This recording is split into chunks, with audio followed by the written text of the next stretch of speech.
जब तुम्हारे परवरदिगार ने फरिश्तों से कहा कि मैं मिट्टी से इंसान बनाने वाला हूँ, जब मैं उसको दुरुस्त कर लूं और उसमें अपनी रूह फूंक दूं तो उसके आगे सजदे में गिर पड़ना। सो तमाम फरिश्तों ने सजदा किया मगर इब्लीस के वो अकड़ बैठा और काफिरों में हो गया।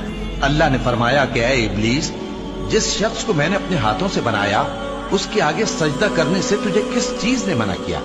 क्या तू गुरूर में आ गया या ऊंचे दर्जे वालों में था? बोला कि मैं इससे बेहतर हूं कि तूने मुझको आग से पैदा किया और इसे मिट्टी से बनाया। फरमाया बस यहां से निकल जा, तू मरदूद है और तुझ पर क़यामत के दिन तक मेरी लानत पड़ती रहेगी। कहने लगा कि मेरे परवरदिगार, अच्छा तो मुझे उस रोज तक के लोग उठाए जाएं, मोहलत दे। फरमाया कि तुझको मोहलत दी जाती है उस रोज तक जिसका वक्त मुकर्रर है।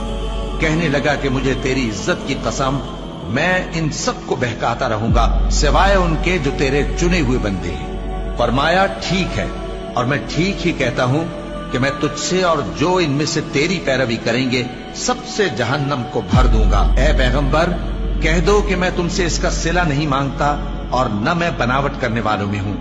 ये कुरान तो अहले आलम के लिए नसीहत है और तुमको इसका हाल कुछ वक्त के बाद मालूम हो जाएगा।